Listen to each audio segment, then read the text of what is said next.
flags, kick off the weekend, all right? It's the Growler Friday Show. It's Who Dey Light. All right, another episode of The Growler is here. Welcome to Who Dey Light. I am your host, Mark Shalafu, and with me, as always, Paul Daner Jr. Paul, what flag are you flying today? Elsa continues. No, she's not give going, us a break. I mean, she's not going anywhere. It's 0 degrees. There's still snow everywhere. The Elsa flag is strong. With there's some internal pressure to shift to Valentine's Day, but I'm resisting until it warms up a little bit. Do you ever think that maybe as a flag owner, you're being too reactive and just trying to go with however the nature goes? Whereas like maybe if you're a little bit more proactive, it's the flag that's guiding reality here. So maybe throw up a Jimmy Buffett flag, see what happens. Break the spell. I do sometimes go with the opposite here, and I do have a Key West flag that I will fly, the Conch Republic flag. Yes. So perhaps I need to pull that one out to just to try to melt the snow. Yeah, it's worth a shot right now because it kind of sucks around town. At least kids are back in school. Are your kids back in school? They're back in school. Yeah, they're back. You know it's cold. Goodness. Happiest drop off I've had in a long time this morning. There's no doubt about that. So yeah, I never thought we'd get here. But we did. We did. We have a Super Bowl that you predicted no less on this show. It wasn't exactly the point spreads that you were giving us last week, but you still picked. I think you were on both of these teams for a while now, so you've kind of read the tea leaves on this going forward. Seattle just felt like a place where I didn't think anybody could go in there and win as much as I like the Rams. I think I had Seattle winning 34-31. And that was the type of game it ended up being. That's the type of games they've played. I mean, that Seattle defense is just it's something else, man. They're so good. But that to me felt like the Super Bowl. Yeah, absolutely. Rams Seahawks was legit. I mean, that was as good as it gets. And so I like Seattle. I like Seattle in a week plus. I haven't made my official prediction yet, but I won't be alone in that, I'm sure. I mean, yeah, we've pretty much, the commercials are going to have to do some heavy lifting for that Super Bowl to make it tolerable at all. But since you're on a hot streak, do you have any best bets for the Pro Bowl games? No, I won't even be watching. New level of degenerate to really like lock in with here's the best way to bet on this. But if you are that degenerate, use the BetMGM app, of course. Support our friends. I know that my wife, she's just a football nerd now, so she does watch the Pro Bowl games, which is kind of embarrassing to admit, but I'm not going to let her wager on them. I will be a little bit smarter on that. I do have a bet that we will have more than one, so I'll set it at 1.5 lovely memes or clips of Tee Higgins and Jamar Chase together doing something that Bengals social will use for the entirety of 2026. Hey, listen, lean into any good clips that we can get at this point. Anything that's fun, Jamar Chase playing video games, let's lean into that, and fewer videos of Cam Taylor-Britt talking to the cops from months ago or any of that stuff. Let me live in a good place. A lot to get to on this show. We're going to talk about the Hall of Fame here in a little bit and a few other. Tee Higgins getting his first Pro Bowl. I wanted to talk to you about that. We've got some great questions from the Growl Pals as always. But let's start with a quick plug for the mock offseason sheet, which is live. People are loving it. How are you feeling about the feedback? Great. Yeah, I mean, so far so good. I think people are I'm interested in how people were going to treat the Burrow restructure option. I was hoping that people would use it more of a good look at what you can do with and without having that involved. And I think there's been some of that. So that's kind of good. But I think everybody feels the same way that we sort of talked about on the show that we did earlier this week with Mo and Charlie. We did our Sheets show. And it felt like you can put together a team you like. And Charlie kind of said, I like my team, right? That was kind of his line. And I think Mo usually comes out feeling depressed that he wasn't able to do what he wanted to do. And that was not the case this year. I feel the same, like the money that they currently have, the needs that they have, what's available. Again, as we've talked about the simplicity that's possible this offseason, it just feels attainable.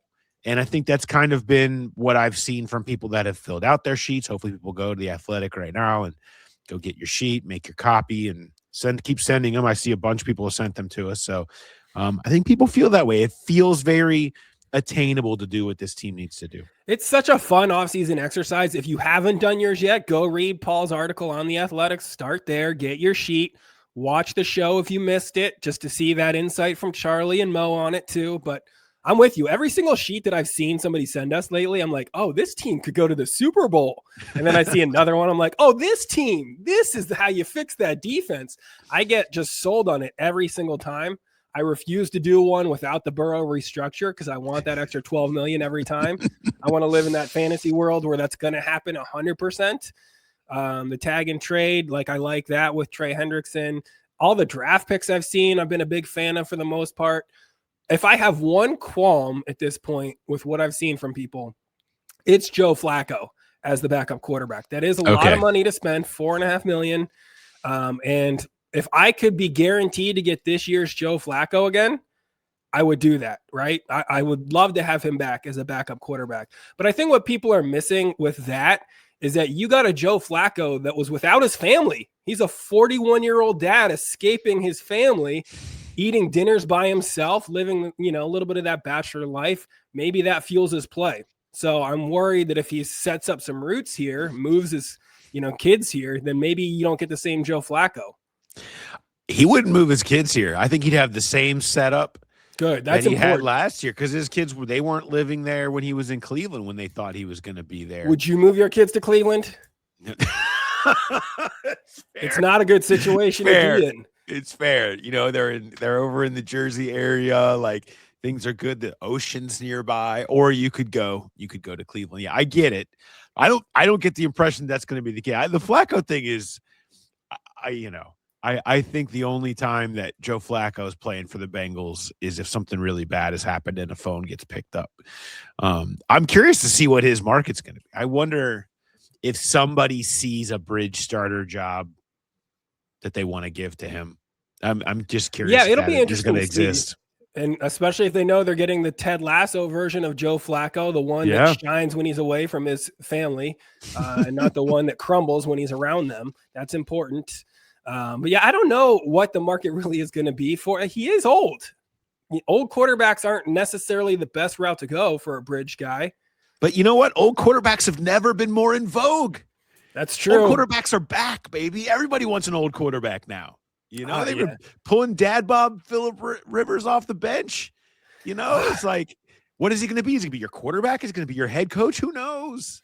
I know. And poor, Phil Rivers pushed his Hall of Fame eligibility back. Who knows how long he's going to have to wait now, especially with who knows when anyone's getting into the Hall of Fame anymore. Now that it's a huge news story again, because Bill Belichick can't get into the Hall of Fame just yet. And he's going to have to wait until his girlfriend is in her mid-20s now, which is not fair to do to any Hall of Fame candidate. You should always be allowed to go when your girlfriend is in her early 20s, but that's out the window. Thanks a lot, committee. Have you been surprised at all by the outrage of Bill Belichick not getting the unanimous votes there? I'm not surprised by the outrage. It's outrageous. Yeah. I just say, welcome. Join the party. I mean, everybody listening has heard me do a million rants about how stupid the Pro Football Hall of Fame voting process is. And it got stupider 2 years ago. I guess a little before last year's vote when they changed it to putting the seniors, the coaches, and the contributors all in one bucket, needing this 40 out of 50 votes. It used to be, there was a separate senior bucket and a separate contributor or coach bucket that you filled, and you just cycled through those every year. They were basically rubber stamped by these, smaller committees that could focus on that. And that was flawed in its own right. And now you take this, even the people that they put out there can't get in. And you end up with something like this. You know who I feel bad for in this whole football? Who's that? Thing? Ken Anderson. Yeah. Who continues to be treated like crap by the Pro Football Hall of Fame. Like, he should have been in a long time ago. He's been screwed in that process because of whatever's gone on with not caring about Bengals players or the fact that he won the MVP and 4 passing titles and other situations that have happened with him not getting in the past, whatever happened with the 2020 year where they could have cleared the decks of all these deserving people and he somehow wasn't a part of this, has deserved to be in for such a long time. And now he finally is amongst these 3 senior finalists, and he's getting trashed by people because he's a name that was opposite Bill Belichick when he never should have been opposite Bill Belichick.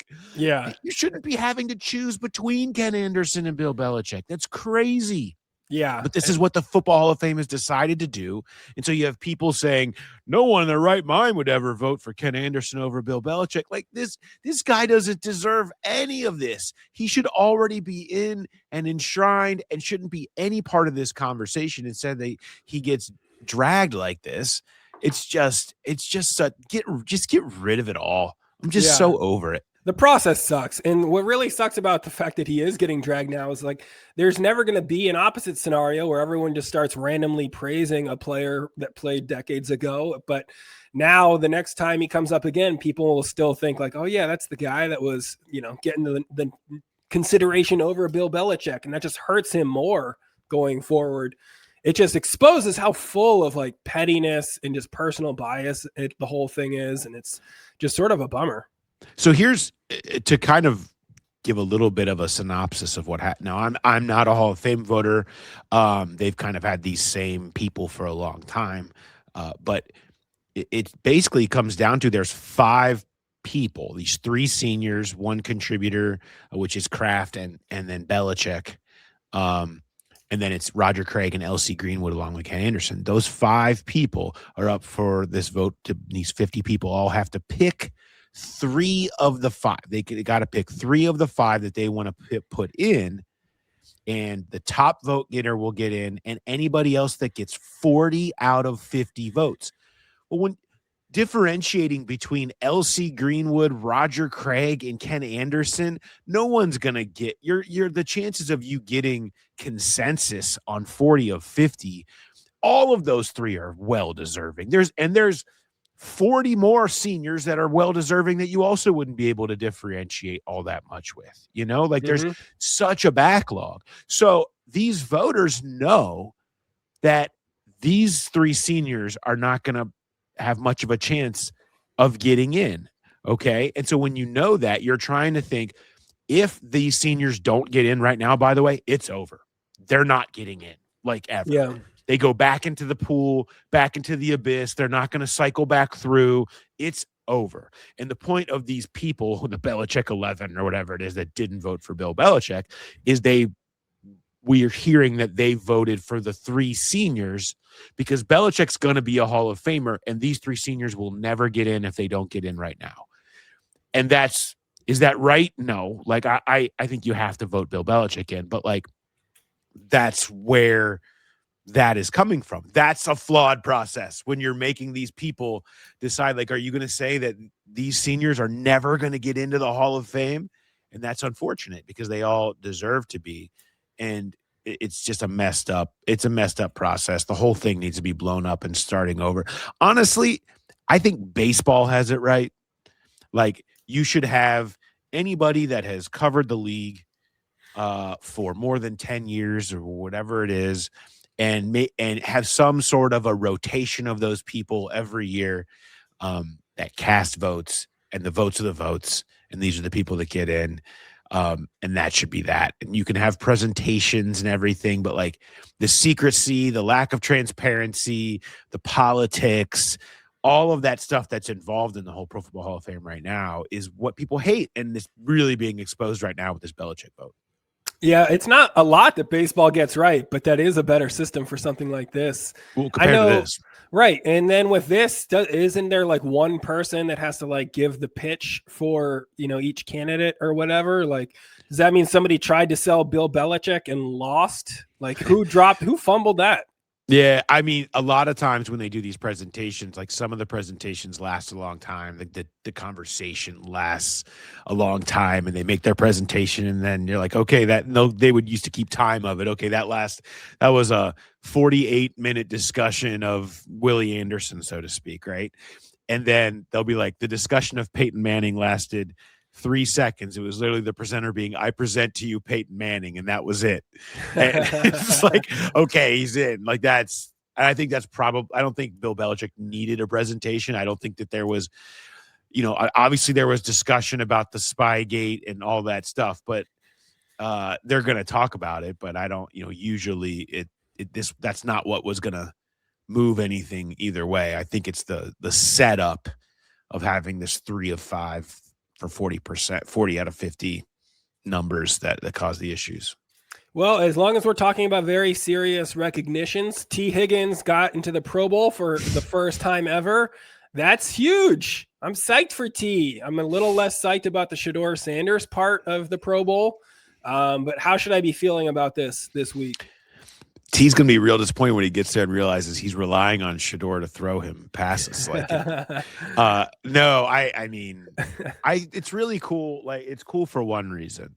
Like, everyone understands the kind of fraudulent nature of Shedeur getting in, like how many people had to say no or get passed over. I mean, T came out as a second alternate. He was right on the edge. He was second in the AFC in touchdown, or first in the AFC in touchdown receptions, second overall in the NFL. And that's like, there's a legitimacy that is involved in that. But more than anything, I think it's just a cool thing to say. Pro Bowl receiver Tee Higgins, like, and he deserves it. This is a guy that has deserved it, has put up the numbers to deserve it and proven it. It's like, I go back to the reason I feel he's been so unselfish, never cared about accolades. He could have gone somewhere else and tried to be number one or been a number one and gotten more receptions and yards and all that and attention and all of that. But he wanted to stay here. He wanted to play with his guy. And I go back to T when Jamar was in the Pro Bowl, was a couple of years ago. And he's like, was in Vegas in the suite along the field, like flexing for him, taking the ball, like all that stuff. Like, I go back to T having to kind of watch, and now him to be able to be part of it is cool. So I'm happy for T. It means a lot to him. And so he certainly deserves a guy that's been as unselfish as he is deserves. It's cool to see that honor for him. I mean, it does also feel like, there is an eye test with all of that sort of thing. I've seen that in stand-up comedy where it's like, if I do a special for a channel or, a set like that, and then I feel really good about it because it's a huge honor to be associated with this group. And then I see a terrible comic the next year have a special on that channel. It's like, you can't judge it by that low bar. You got to kind of raise it a little bit and look at the aggregate of everybody else that is doing that thing. Like, I know Madonna did a late night stand-up set on the Tonight Show. So that kind of tarnished that credit a little bit. So you kind of have to throw out those ones at the bottom, because the Shedeur thing just feels like, you're playing with your buddies in middle school. And then like your mom comes down and she's like, listen, Tyler's mom called. Nobody's playing with Tyler at recess anymore. Can you guys include Tyler in your games? And everybody hates Tyler, but they let him be part of the group. I mean, that's kind of how the Shedeur thing feels at this point.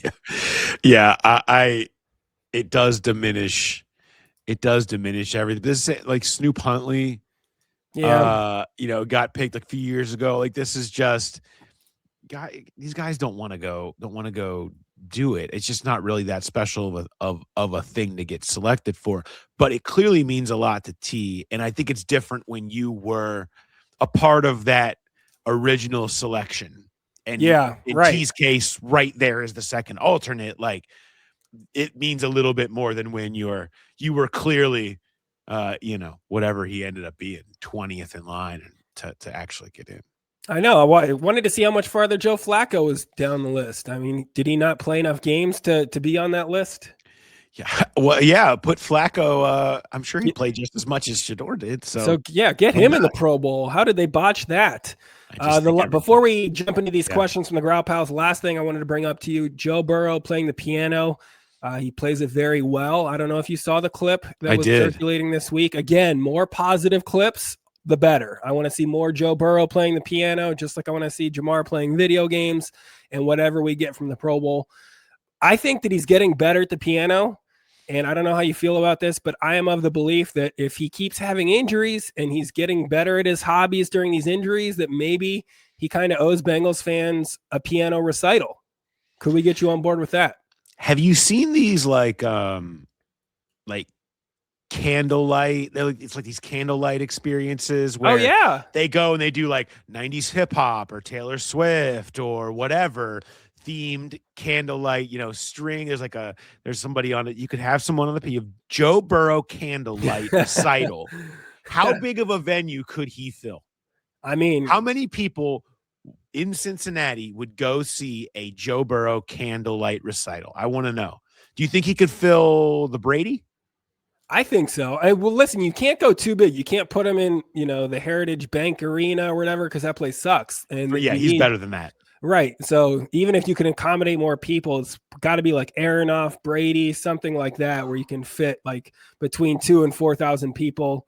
You could raise a lot of money for the Joe Burrow Foundation, a nonprofit that probably needs a good boost of income right there, by him playing the piano for everybody. Just comes out and does chopsticks and like some twinkle twinkle. Like, I'll just shows off, plays all the hits. Joe Burrow plays the hits. You're raising money. If there's a meet and greet, you're raising money. That's all I'm saying. We're just, again, all we do is give these ideas, and I just feel like we're here to try to help people raise money. We're just giving you these ideas on a platter here. Just throw Burrow out there. Maybe have somebody else on the piano for the rest of the time, and he just does like 2 or 3 songs that he knows. But he seems good enough. He could hold his own. Absolutely. Right. Yeah. So that's maybe the real answer here is we get a major recording artist that does a concert with the Joe Burrow appearance. That makes it a little bit more palatable to the masses, maybe. I think you're onto something there. You're just giving out great content left and right, which is kind of what we need to feed like these next few months before the draft. You got the mock offseason sheet. You're giving out the Joe Burrow concert details here. Like, we're getting some good stuff from you. Pitchers and catchers are going to report soon, so I'm looking forward to the Power Stacks episodes of that. Yes. If you guys aren't listening to Power Stacks, you better be subscribing to that today. They have a new episode up last week that was awesome. It's called The New Wave, and it's about like this next group of young players that the Reds are kind of banking on. I had to text Charlie because Charlie's going to be backfields. Charlie's in full. He's like embedded in spring training. He's going out like February 7th. He's going to be out there all of spring training. He's got his plays. But anyway, I was texting. I was like, I've never been more invested in the Hector Rodriguez conversation, because last year when I went to Chattanooga, I deemed him my guy at Chattanooga. I saw one game, and I was now the foremost scout on Hector Rodriguez, and I was all in. I liked his approach at the plate that day. So now I'm in on him. So I let him know that all that I can hear, all the good stuff I keep hearing about Hector Rodriguez makes me really unnecessarily probably excited, but all that stuff is happening on Power Stacks. They're selling packages for the season, for spring training, all of Charlie and Brian's coverage from Arizona. All of that stuff is on now. You can hit them up. You can send something to me, thegrowlerpodcast@gmail.com or powerstackspod@gmail.com. Either way, if you have a business or whatever and you want to partner up and get on that rocket ship, hop on now, because they are doing awesome things and going places. I mean, you don't even have to have a business. You just have to be like a rich person with some money to throw around. If you want to plug your softball team to get people to come out to your games, if you just want to troll your friend with an ad package, we can do that too.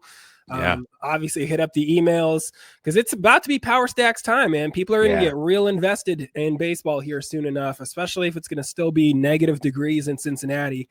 I'm going to be looking at a lot of that spring training footage and a lot of the stuff that Charlie's putting out, just to mentally put myself in that place right now. Yeah. Make sure you're subscribed to the Chalkboard too. Charlie doing great stuff. We got more good things coming your way for the rewatch, draft season, free agency, all of that stuff with Charlie and I as well on the way very, very soon. So looking forward to that. We did mention last week that you were trying to look at the house of your dreams with our guy, Eric Stanio. Did he come through for you on that? Stanio let me know that when I reached out to him, he had already showed the house to somebody that morning.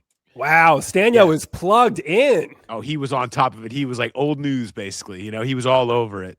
Was it another podcast host that was looking at it? Did he show it to? Was it a Kelsey? I don't know. No, he was, he said he'd already showed it, and it was a hot item. And it was off the board quickly was what ended up happening. So, but he was he knows about these things before I ever even do every time. I mean, that's why, Growl Pal should work with the guy. So shoot him a note if you're looking to buy or sell a home. hunt down that home of your dreams, he can help you out because that guy is plugged in. Info@teamstanyo.com. Are you ready for some questions now? Some Growl Pal questions? Let's do it. We're going to start with this is obviously part of the mock offseason sheets. We'll start with a question about that. He says, I found the Trey Hendrickson tag and trade scenario very intriguing on this. Can you give us a better understanding of how the Bengals can execute a tag and trade? Some things that come to mind are like the rules of the tag and trades. When can a team tag them? When can they start negotiating the trade? Can they start talking trades with other teams before they even decide to tag Trey? He also wants to know what you think Trey's willingness would be to sign a contract with another team. Do you think that they would be offering enough money for him to be on board with that? And what would the Bengals want in return? Right now, it's believed that they get a third-round pick returned in 2027. So would they want something similar, or will they want more or something sooner, since we know they like winning trades and negotiations? And he is also curious of the history of tag and trades. He said, I know the Chiefs have done it a few times. I don't think the Bengals have done it. Do you think the Bengals would be willing to do something like this? So a lot of threads there on tag and trades. I hope you followed them all and you can answer them succinctly. I'm glad you asked all these questions with all these tangents. And for those that like to read, I actually have written a story about this that will be a part of some stuff that I'm going to have coming out next week. And so I am well versed in all of these questions. I've recently gone through all of this stuff. So the basis of it is, yes, starting in mid-February, it's the 17th this year, is when the window opens for them to franchise tag, for anyone to franchise tag, and they could franchise tag Trey Hendrickson. Then the deadline is March 4th, I believe here. So March 4th. So anytime in that window, you can put the franchise tag on somebody. Now, then they can do a tag and trade with a team that they would be able to make a deal with. You're right. I think the biggest advantage is getting the pick sooner, getting it this year rather than next year. And also there's a chance that you don't even get that comp pick, because comp picks are based on a formula where if you sign more free agents than you lose, you're not going to get any comp pick. So there would just be a line drawn through Trey Hendrickson's third round possible pick. You wouldn't even get it. Now, if they know they're going to be aggressive in free agency this year and probably sign more than they lose, well, then that's even more reason you're not going to get any compensation for potentially losing Trey Hendrickson, which would be even more reason to do this. As for the history, I will pull this up, which I put together. So this is from recent years, the tag and trades that have been executed. A lot of edge rushers on there, ironically. In 2024, Brian Burns, the Panthers tagged him and traded him a week later to the Giants. You saw in 2020, Yannick Ngakoue go from the Jaguars to the Vikings. The year prior, you had three different edge rushers, including, Frank Clark from the Seahawks to the Chiefs. Jadeveon Clowney went from the Texans to the Seahawks. Dee Ford went from the Chiefs to the Niners. The most recent there is L'Jarius Sneed, who went from the Chiefs to the Titans. In 2024, they got the 66th overall pick for him. It took a couple of weeks because they didn't have a whole lot of leverage because everybody knew the Chiefs were just trying to tag and trade. So you can lose some leverage here, but I think when you look at the compensation, and for those of you on YouTube, you can see it all here, but it lands in this for when you consider Hendrickson, maybe the number one free agent, depending on where you look right now. Probably a 3, a late 2 is probably possible that they could get for him, with everybody knowing that they're not trying to bring him actually back. They're not going to use almost their entire free agent budget on bringing back a disgruntled Trey Hendrickson on a franchise tag of $30 million. And so for that fact, it makes sense. It's a matter if they can execute it. We recently saw this with Jesse Bates, where he had the franchise tag. He played it out. They could have tagged him again, done a tag and trade because he was a hot item in free agency. They just let him walk. He signed for 4 years, $64 million with Atlanta. And the Bengals got a compensatory pick in 2024. So will they just say, screw it, let's just let it be totally over?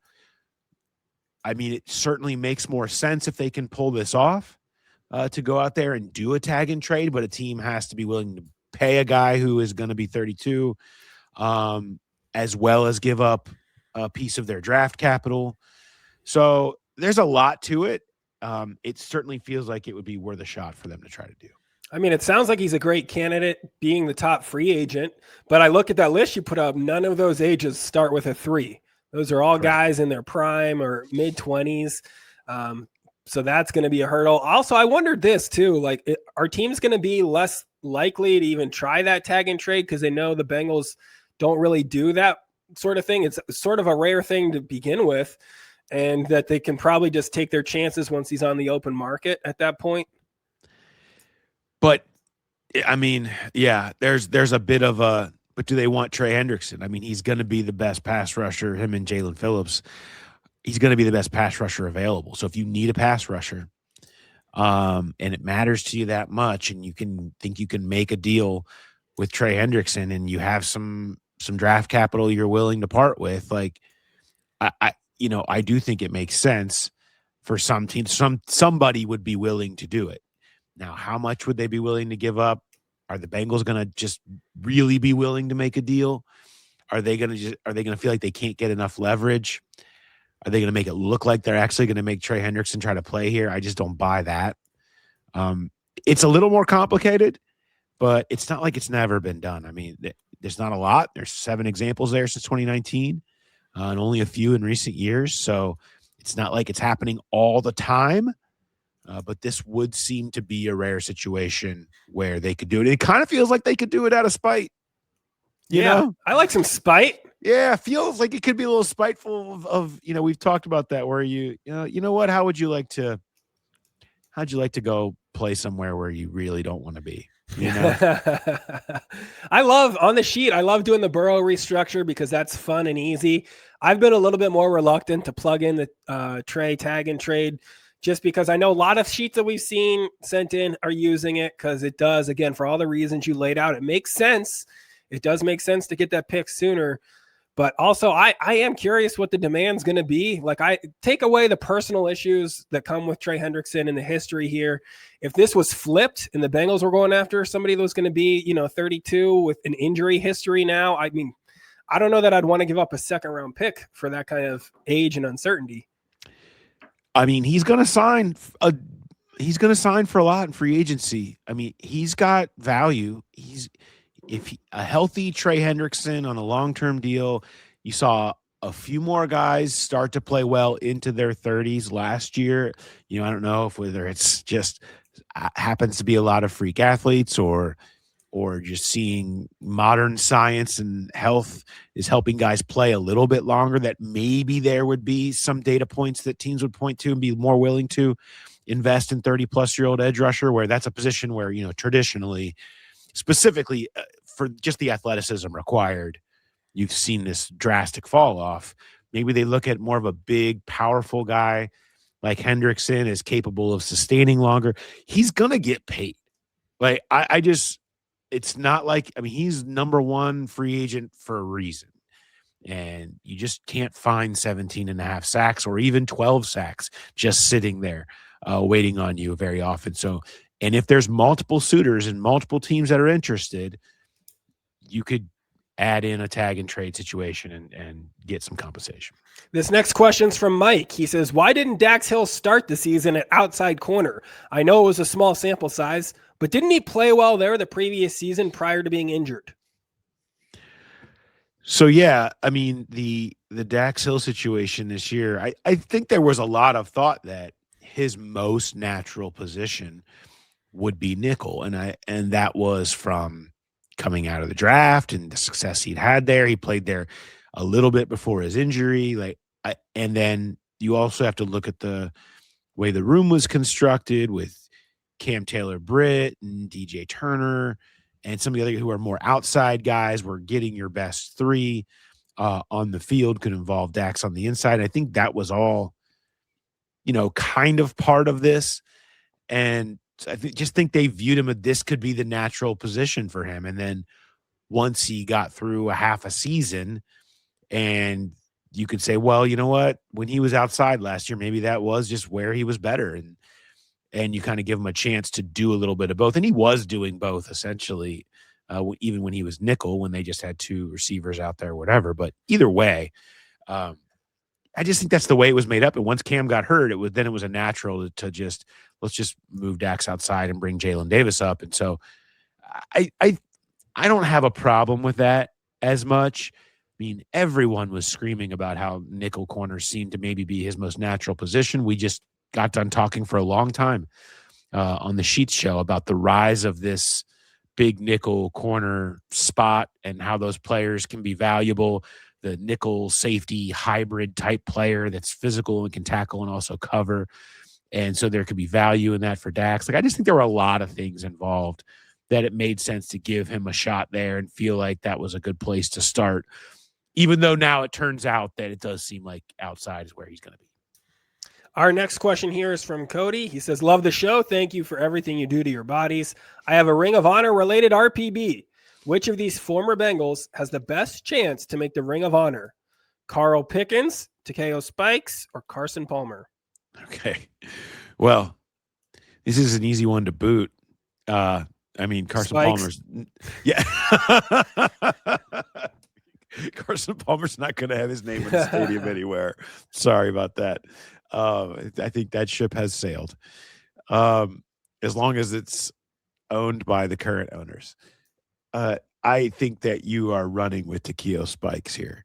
I mean, I know his time wasn't as long as Carl Pickens, but Takeo was great, and I just think he's certainly viewed in a little bit more favorable light than Carl Pickens, who I don't know. He seems to be making a comeback in terms of, I see him like doing a lot more on social media and talking. I know he's tight with Willie Anderson, and I've seen him show up more in this last year and a half than I think I had ever. I hadn't even heard of Carl Pickens surfacing prior to this. So I don't know if he's trying to rebuild bridges or whatever. I know there were a lot of them burnt. It was before my time, but I've heard enough stories to know that. I think Takeo is probably the guy you're running with there. I'm passing Takeo just for that exact reason, and I'm going to run with Carl because he does follow our social media on the Growler. So anybody that's going to support us first and foremost is going to get the nod. So Carl Pickens deserves to be up there. That's a huge boost to his candidacy. Sorry, Takeo. Sorry, Carson. If you want to start to get back into the good graces of Bengals fans, you can start with us, I guess. Yeah. But it doesn't feel like he's going to make that pivot anytime soon. Quick question here from Steven. He says, Dear Paul and Mark, thanks for all the time, effort, and lightheartedness you put into the show every week. Since Mike Brown realized how easy it is to generate revenue by selling the stadium's naming rights to fund Joe Burrow's contract, is there another revenue source he's not yet exploring that could give the team a substantial financial boost? I mean, I'm sure there are some things that they could do here and there, but they have money. They are not poor. They don't need some massive revenue boost now. You are sitting here saying private equity. Teams doing this private equity thing, and the NFL opened up the ability to do that 10%, and you can have this extra cash on. They're not doing that. They're not doing. I don't know what else to say other than they're just not doing it. You can argue for it till you're blue in the face, and what it could. They're not doing it. So. I don't think that they have any revenue stream issues. The NFL writes them a massive check every year from the TV and gambling deals and everything, and they're doing just fine. They have the money, and I don't know that spending cash has been the problem. It's the way that they've spent it, maybe. It's certainly always the distinction here, but we can sit here and go through their cash spend every year and their spend to the cap, and you can see both of those pretty consistent, either in the middle or the high part of the league. They're not some problem children in that regard. The method in which they have paid and distributed it, certainly, and their method of actually negotiating with people is probably a little bit more of where the problem lies. I do think, like, for years, I would complain about the fact that, like, we had this ownership group that was only, this is their business, is the team. I was so jealous of like the billionaire owners that had another business that was profitable and the sports franchise was like a hobby. So they would spend freely and stuff like that. I'm a little less envious of those ownership groups these days when I see like random quick headlines on ESPN, like an NBA owner is funding the Russian war effort in Ukraine and stuff. And yeah. like, wait, what is this? Like, I'm glad that we don't have to run at least that risk of getting tied up in international war or like bad press from their side business here. So at least we don't have that concern with the seeking of additional revenue sources. Yeah. Let's hope that anything that's happening there at least is very much on the down low. I don't know anything about it at least. Quick ambush question. This is a good one. I like this one. He says, "What's your biggest career miss or one that got away?" It's a good quote. I mean, I'm sure a bunch I could, if I really started thinking about it. I definitely have one that always comes to mind if I get this question, which I think I've told this story here before, but it's been a while. It's funny. I was just thinking about this story because it was the anniversary of Super Bowl 23 and Stanford Jennings, who ran back the kickoff. I saw those highlights came across and it reminded me of the story I did myself and Inquirer photographer Sam Green. We went and we drove down to Atlanta where Stanford lives because we did a top 5. It was the 50th anniversary season. We did the top 5 plays of all time, and they were the number 1 play. And we did it because his daughter Kelsey was born the day before. He wrote her name on his shoes and like dedicated this kickoff return in the Super Bowl to her. And it's like their bond that they've always had over this play and how they always show the highlights every year. I loved the story. I actually went back, I rewatched the video and reread the story when I was thinking about it. And, but the reason I bring that up was that great story came of what the reason we were doing that trip was I was headed to Athens to do a story on Odell Thurman. And I had been in contact with Odell. So this was 7-8 years ago.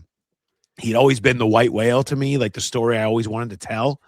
The guy who just had this great season and then just couldn't get right. And there was a lot there to dig into, and he had resurfaced.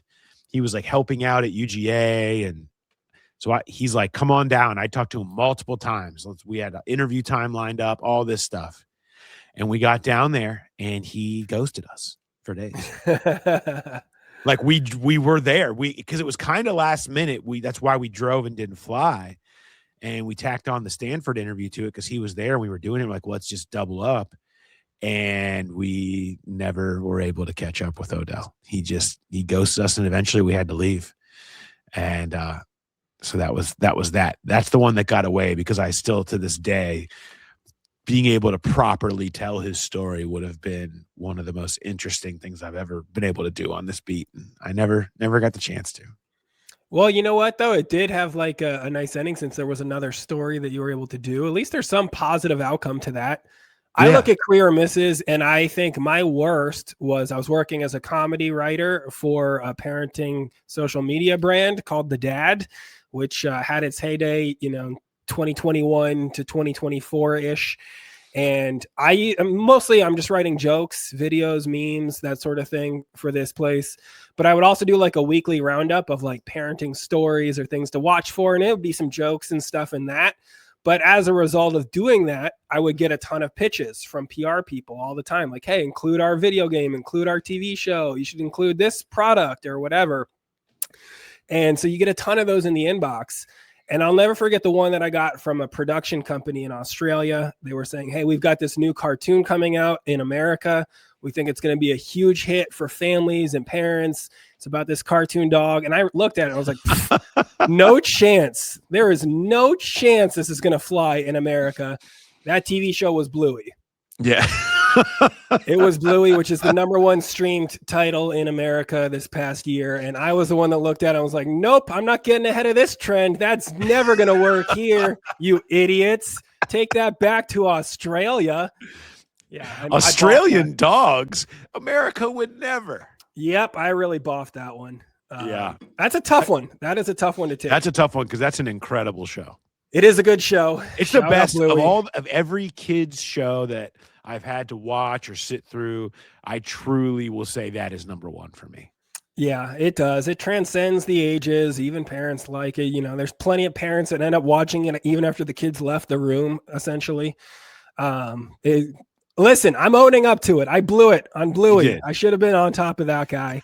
You should have been. Growl Pal Spotlight this week. Still a reminder for everyone to join Free Throws for Kids. We've got a team there. And March 21st, that is. Yeah. And really, here's why you should sign up. It's a great cause. We've talked about it multiple times on this show, but also just because whoever makes the most free throws on our team is going to be graders worthy and get the free grader shipper pack. What if there's not just that many people that sign up for our team? It could be you only have to have the most free throws out of 3 people. You could do that. Yeah. Sign up because there might not be a ton of competition. And that could be your chance to win some free graders, right? Yeah. I mean, the graders alone should be worth getting you to go throw up a couple of free throws. I mean, this seems pretty easy to me. But yeah, go join. Team Growl Pal needs to show out. I hope they show out. So we've had that link on our social before. I'll put that up again. Another spotlight I wanted to throw out this week was for Grant's Wolf Pack. That's more local in my neighborhood of Loveland. There is a girl that does a fundraiser every year. She lost her twin brother to brain cancer 5 years ago, and she's in my daughter's class. They were friends. I coached her in soccer for a few years. Great kid, great family. Every year she raises money on their birthday for him. So it's raising money for the Cure Starts Now. And every year they try and raise $50,000 to help the Cure Starts Now fund a research grant. So I'll throw that link up on our social media too, so you guys can find that. It's a really cool cause, so get behind that. Yeah, you can find that in the show notes as well if you want to go in there right now. Great stuff. What else we got? Quiet week on the raccoon front. Nothing outrageous happening there. So we're still keeping an eye. We're still monitoring the situation, but nothing to report on crazy raccoons this week. Quick stand-up comedy plugs before we start to wind down here a little bit. I'm going to Des Moines, Iowa this weekend to the Des Moines Funny Bone. So any of you Iowa Growl Pals out there want to come out in the cold to those shows, let me know. And I'll be in Nashville on February 2nd. And then later in the spring in March, I'm going to Syracuse to the Funny Bone there, to St. Paul, Minnesota. Not a great time to go there.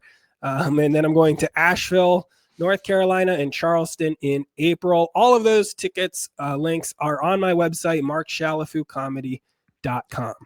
Can you recap for me how you got back from Tampa? I know that you were down there. You and Josh Sneed were both doing shows at Side Splitters, right? Side Splitters, yeah. Yeah.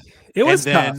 It was I remember thinking, are they getting back? Because you needed to come back when the storm hit. Right. So we had a very tenuous travel day planned for that Sunday. We were supposed to be flying from Tampa early in the morning to Detroit for then getting a connection to Cincinnati. And, it was tough because here we are in 80-degree weather, wearing shorts, walking around Florida, and we keep seeing stuff on our phone. There's going to be a storm. A storm's coming. We're like, psh, no, it's not. We always see this. It's always overblown. In the end, everything's going to be fine. Then the storm hits.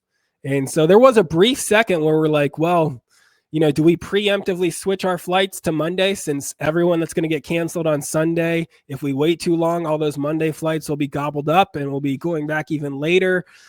Do we run the risk of making it to Detroit and being stranded in Detroit instead? And ultimately, we did not have to go that route, and we switched to a Monday flight. Our Sunday did get canceled, so we made the right move on that and just spent the extra day in Florida. Very, very tough way to ride out the storm of the century in 80-degree weather, just walking around Florida. Tough gig down there, but I'm glad you got to spend it down there and not have to take it on. Although you came back to it, I don't know, it might be worse actually. Now that I really think about that, to be in Florida and kind of getting that taste, and then have to come back to negative temperatures all week and the piles of snow everywhere, that might actually make it harder.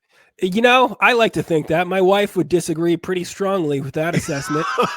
As I was, sending her pictures of the palm tree by the pool, and she's sending me pictures of 12 inches of snow. And It was tough though when I got back from that to have to start to shovel. She did the first pass, so shout out to my wife for doing that. But I had to do this, the rest of it and the sidewalks and stuff, and it's not an easy readjustment period. Have you considered investing in a snowblower?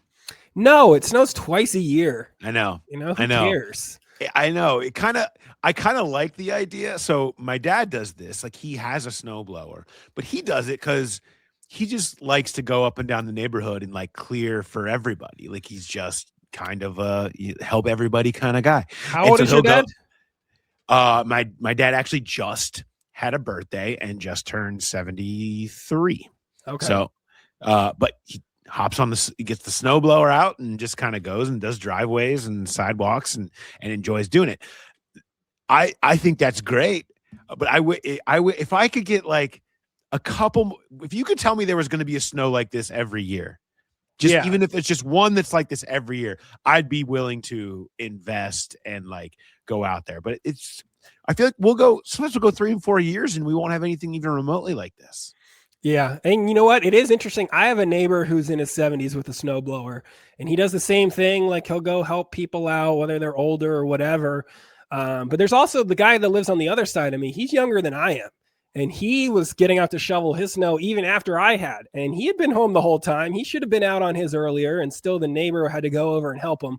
I feel like that's a little more emasculating if you're a young person that needs to get saved on that when you should have been on top of it. Yeah, you should have been on top of that. Do you have any neighbors that still have Christmas lights up? No, except for the ones that have like the permanent lights. Yeah, no, I'm not counting that. I mean, truly, Christmas lights are done. Who's got Christmas lights still up? I have a situation. Now, this happens every year, and we take bets on the over-under on whether it's going to make it to like St. Patrick's Day or not. But a neighbor who puts them up like right, the whole timing is off because they'll put them up on like the 23rd. I think they put them up on the 23rd this year, but they're still up of December. Yes. What? Put them up right before Christmas, and it's still up now on late January. It's just fantastic. Is that person like suffering from a traumatic brain injury where they've got their calendar all mixed up and they still think that they're putting it up after Thanksgiving and taking it down right after Christmas? Because I have no desire to theorize on why this happens. I just enjoy it, and I every year get really excited to see how long it's going to go on. But I didn't know if like there's other people that have this in their neighborhood where there's one person and there's a certain amount of shame at this point. I mean, it shouldn't reach February. I can make excuses for people for multiple weeks. I'm willing to take you to MLK Day or whatever. It's Groundhog Day. All right, like there's a lot of shame involved. To the groundhog's not supposed to come out and see his shadow because of your Christmas lights. Right? Yeah, to get that twinkling. You should put yours back up. Just to see who can. Yeah, just go for a round 2 and just see who can outlast each other the longest on the light wars. Yeah, light wars. That's terrible. What's going on in your world for dad life now that we're officially into that segment? The snow, like kind of the kids being around all the time. And these are like core memories. Like, this is great. Like sledding with your friends for multiple days when a storm like this comes is just awesome stuff. But one thing that we did, and I'm very happy that we did it, ended up perfectly timed. I didn't think about it this way, but about a week ago, we watched Cool Runnings, right? About the Jamaican bobsled team. Now, have I talked about Cool Runnings here before? Not that I remember. I must have zoned out if you had. Yeah. Because it's turned into a thing where like my daughter and all her friends have now all watched it too. And so when it's like they went to go sledding, I get this video and it's them all being like doing the Cool Runnings song, like before they go sledding down the hill, and Jamaican accents and everything. It's been quite fantastic. And then turns out the Jamaican bobsled team qualified for the Winter Olympics again this year. Go. And so we're putting it on for appointment viewing, even though it's at like 5 o'clock in the morning when they're going to be trying to qualify. We're all in. Like, we are all in on the Jamaican bobsled team to try to feel the rhythm, feel the rhyme, get on up. It's bobsled time. I mean, I feel like, they're going to put that in prime time. The replay or whatever, just wait and get the replay. They'll make a big deal out of it. You guys can watch the movie first and then watch because your kids aren't going to be that in tune with finding sports news online that it'll be ruined for them.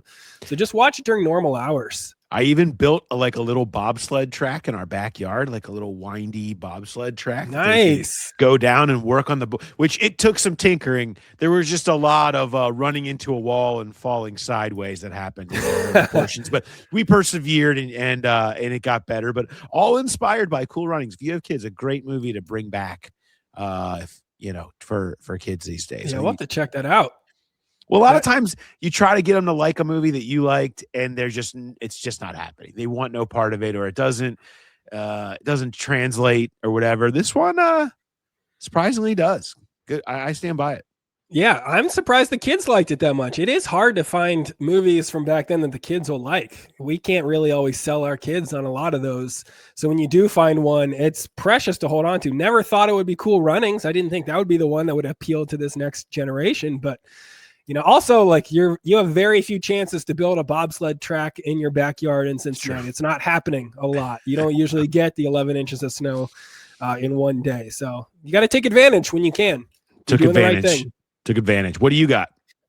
In my world, I am trying very hard not to be the cliche dad that's like, these kids and their games these days, this is so unbelievable. But Roblox is testing my patience. My daughter was playing on Roblox. I couldn't get her to do her homework, but she instead was playing a game on Roblox called School. I was like, what is this? What are we doing here? You're pretending to be in school and you won't do your homework. Like, it's the same thing. It just feels like they're trying to bait me into doing that old man shaking his fist thing. My daughter yesterday, she was playing a game called Bathroom Line. And I was like, what's the game? What do you do? And she said, you wait in line to go to the bathroom. And I'm like, well, what happens when you get to the front of the line? She's like, oh, that's the best part. You go to the back of the line. I'm like, how is this a game? What are we doing here? This isn't fun at all. When I was a kid playing games, I got to be the quarterback at Notre Dame, or got to be a professional wrestler or a fighter pilot or a Star Wars guy. My daughter today was playing something called Are You a Computer? And it was just doing CAPTCHAs. That's all it was, is clicking pictures of stop signs. And that was the entire game. I'm like, what are we doing? How is this fun? That's the worst part of my day, when I have to do that. And that's the game. Yeah, I do that to get to something else that sucks. And you're doing that is the thing that's fun. What is happening to this generation? But it just feels like they're trying to bait me into making fun of young people today. So I'm just trying to bite my tongue and only vent about it on this show away from them. Yeah, I was going to say, you're not doing a great job of not. I know. But wait till your kids are in the Bathroom Line. That's what, the problem is. I'm happy that we don't have any Roblox happening that I know of in our house at this point. I don't know how we've managed to avoid it, but I'm thrilled about that, because I don't want everything I hear. I know that I want no part of it. It'll come for you eventually. You thought you'd escape K-pop demon hunters, but you didn't escape that. I really didn't. It's all coming for you eventually. Yeah, it's too bad. All right. Another show in the books. We did it. We keep doing it. Every time we start one, we finish it. We're here to deliver for the people, and that's what we do week in, week out, all season long, all off season long. We're just here providing great content for the Growl Pals. More coverage, of course, next week. We'll get right back into it. There's Super Bowl week next week, so let's hope the Pro Bowl games will be reacting to all of that, whatever happens there. Let's hope drama. We don't have any Radio Row mouthing off that happens this year. I could prefer probably not to have that at this point, but we'll have all the recaps of everything leading up to the Super Bowl, and then a lot more to come. We're just getting started. All the off-season stuff in the works. I mean, you guys are too busy doing the sheets. The snow came at the perfect time, Mark. It did. Because it was time. Like to take people being stuck in their house and not having to go to work so they can work remotely, with having these sheets just go through all day. What a dream. What a Maybe dream we for should the sheets. We give this franchise plenty of great content ideas. Maybe we ought to forward a few of these sheets on to Duke Tobin, just in case he's a little bit curious if the Growl Pals can help him out in some way, because every single sheet I've seen is a Super Bowl contender. And, I think we should consider the Growler being a sponsor of the Joe Burrow candlelight recital as well. I feel like we should. I'm on board with that. Can't say we didn't come up with any good ideas. Keep sending your questions to thegrowlerpodcast@gmail.com. Thank you for listening. As always, leave a good review and keep supporting the show. See you next time. Have a good one.